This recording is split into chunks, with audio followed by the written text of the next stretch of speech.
Joue l'ignorant. Crois-moi, c'est l'une des meilleures compétences que tu dois avoir aujourd'hui dans notre société. Et je te dis pas ça d'une façon pessimiste, mais plutôt d'une façon optimiste. Car en réalité, on s'est déjà retrouvé dans une situation où on s'est dit « Bah merde, j'aurais dû juste me taire ». Et si tu avais répondu « Je ne sais pas » ou « Je ne suis pas au courant », tu aurais totalement changé la donne de la discussion. Et c'est ça que tu dois comprendre. Car en jouant l'ignorance, tu vas réussir à t'améliorer dans certaines compétences.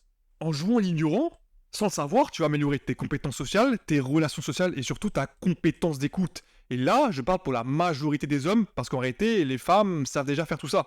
Elles savent déjà répondre, lorsqu'elles sont au courant de quelque chose ou qu'elles connaissent la réponse, de répondre « Je ne suis pas au courant » ou « Explique-moi ».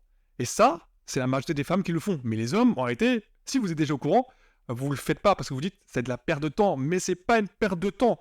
Crois-moi, il y a certaines circonstances dans ta vie qui vont t'amener à dire je ne suis pas au courant, ou explique-moi même si tu es au courant de la réponse. Car quand tu vas répondre ça et que tu es en discussion avec quelqu'un, tu vas pouvoir savoir son avis, son sens critique et avoir plusieurs réponses à tes questions sans même que toi, tu aies à te creuser les méninges. C'est ça qui est important à comprendre. Et tu sais, je suis amené à ce sujet car au final, j'avais lu Socrate il y a quelque temps qui disait « Je sais que je ne sais rien ». Et dans cette maxime, il a expliqué qu'en réalité, la culture humaine est limitée, tandis que la culture divine, elle, est illimitée. Ce qu'il essaie de dire par là, c'est que l'ignorance est la meilleure arme chez l'être humain. Car quand tu parles à quelqu'un qui est ignorant, ou plutôt qui joue l'ignorant, au final tu dis, bah lui, il est différent. Et c'est ça que tu dois comprendre. Si la personne est différente, c'est-à-dire que toi, tu as envie d'être intéressé par cette personne et à t'intéresser de pourquoi lui, il est autant différent. C'est pour ça que je te dis que l'ignorance, en réalité, ce n'est pas quelque chose de mauvais. Mais, bien évidemment, si tu arrives à utiliser cette arme-là, alors là, mon gars, t'as compris beaucoup de choses que beaucoup de personnes ne comprennent pas. Imaginons, mise en situation, tu es manager dans une équipe et tu as une embrouille dans ton équipe. Si une personne vient te voir et te dit « Oui, Mickaël, est-ce que tu es au courant de ça ?» Tu vas pas répondre « Oui, je suis au courant. » Non, tu vas dire « Non, explique-moi. » Ça, c'est la première personne qui va venir te raconter son anecdote ou du moins son histoire. Donc, tu auras un premier point de vue. C'est ça que tu dois comprendre. Et tu vas jouer l'ignorant, même si tu es déjà au courant qu'il y a une embrouille. Après ça, il y a la deuxième personne qui va venir et donc qui va t'expliquer son second point de vue. Et là, bizarrement, tu auras plus d'informations. Tu auras l'information de la première personne et l'information de la seconde personne. Donc, pour faire un choix, tu auras déjà réfléchi, car tu auras deux versions totalement différentes, car tu auras joué l'ignorance. Tu vas pas répondre, non, je suis au courant de vos embrouilles, on va régler ça. Non, tu écoutes les deux points de vue. C'est ça qui va être important. Tu vas jouer l'ignorant pour arriver à une analyse et surtout à une conclusion pour répondre aux problèmes donnés. Et là, je te donne uniquement un exemple au niveau professionnel, mais même au niveau amical, c'est exactement la même chose. Si un ami à toi vient te voir et te dit écoute, est-ce qu'on peut parler? Tu vas pas dire non, je suis déjà au courant de l'histoire ou même je sais déjà. Non, tu vas écouter la personne car la personne va s'ouvrir à toi. Et de ce côté-là, tu vas gagner des points au niveau de ta relation. Tu vas pouvoir encore plus comprendre la situation parce que tu avais juste uniquement la surface et pas le fond de l'histoire. C'est ça que tu dois comprendre. L'ignorance, dans un contexte social, peut être hyper intéressant à utiliser. Et c'est la même chose dans tes relations romantiques. Écoute-moi, souvent, il y a des filles qui disent j'ai l'impression que mon copain ne m'écoute pas. Bah ouais, frérot, tu lui dis je sais déjà ou je suis au courant. Non. Écoute là, tu dis, explique-moi, raconte-moi ton histoire, raconte-moi ton anecdote. La putain de communication, c'est ça que tu dois avoir. Même si tu connais l'histoire, si tu vas avoir plus d'informations, ou même tu vas avoir une meilleure analyse et pas voir uniquement la surface, tu vas répondre, non, je ne suis pas au courant, explique-moi. Tu vas jouer l'ignorant pour arriver à un point de vue que tu avais déjà, ou peut-être totalement changer ton point de vue. Alors attention, je vais nuancer mes propos, car il y a certains contextes sociaux où bien évidemment, jouer l'ignorant n'est pas la meilleure hypothèse possible.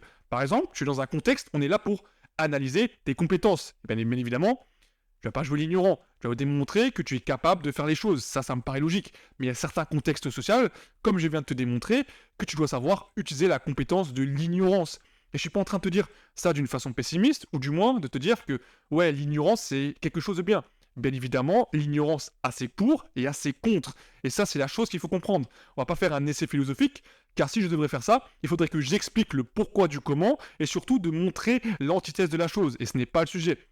Je suis uniquement là pour te dire que si tu arrives à utiliser l'ignorance à ton insu, ou même que tu arrives à maîtriser cette compétence-là, crois-moi, tu vas réussir à t'améliorer sur tes compétences sociales et surtout, tu vas améliorer tes relations avec les autres. Et c'est ça le plus important à comprendre. Et pour conclure sur cette vidéo, ce qui est assez drôle, c'est lorsqu'on est petit, on dit « laisse-le, il est ignorant et c'est bien comme ça ».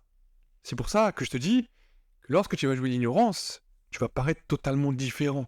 Écoute ce qu'on te dit depuis petit et essaie d'analyser la chose. Souvent, on te dit des choses depuis petit, que ce soit en famille, à l'école ou peu importe, et tu vas totalement te rappeler des choses qu'on t'a dit lorsque tu étais petit, et tu te rends compte qu'aujourd'hui, dans notre société, si tu arrives à jouer sur ça, tu arrives à gagner des points, et c'est ça qui est hyper important. Et bien évidemment, je suis pas en train de vous dire que forcément, tu vas devoir jouer l'ignorant partout, non. Ça, c'est totalement faux. Je te dis juste que il y a une compétence de l'ignorance qui va réussir à améliorer tes relations sociales, et c'est ça qui est hyper important. C'est l'image que les gens vont avoir de toi. Et je sais, vous allez me dire, oui, mais je vais être comme je suis. Tu sais déjà mon point de vue dessus. C'est totalement faux. Si tu es comme tu es, c'est très bien, je vais pas dire le contraire. Mais forcément, tu auras un plafond de verre, tu seras limité sur les connaissances que tu vas avoir, ou même limité sur les types de relations que tu peux avoir. Et ça, malheureusement, c'est la logique. Aujourd'hui, tu attires ce que tu es. Si tu es un geek, tu vas plutôt t'entendre avec des geeks. Et je dis pas le contraire, moi-même, j'ai été un geek plus jeune, et ça, j'ai jamais caché. Aujourd'hui, ce qu'il faut comprendre, c'est que tu attires les gens qui sont comme toi. Donc, si tu arrives à jouer cette compétence de l'ignorance, tu vas réussir à attirer d'autres personnes, car eux ne savent pas comment tu es. C'est pour ça que je te dis ça. Et je sais très bien, vous allez me dire, Mickaël, t'es un peu des choses calculateur, manipulateur. Non. C'est juste que je t'apprends comment analyser une situation et la modifier à ton insu, et surtout qu'elle soit en ta faveur. C'est ça le plus important. Aujourd'hui, dans n'importe quel domaine et n'importe quel registre social, tu as la possibilité de transformer une situation en ta défaveur en une situation qui est totalement en ta faveur. Ça s'appelle le contrôle. Et on va me dire, Mickaël, si on contrôle trop la chose, c'est mauvais. Oui, bien évidemment. Dans certains cas, il faut lâcher du lest. Mais dans certains cas où, professionnel, relationnel ou même amical, tu dois avoir le contrôle de la situation, le lead, comme on dit, le leadership de la situation. Et c'est ça le plus important. Et en ayant la compétence de l'ignorance, eh ben crois-moi, tu vas t'améliorer dans tout cela. Merci à tous d'avoir suivi cette vidéo. Prenez soin de vous. C'était Mickaël. On se retrouve pour la prochaine vidéo.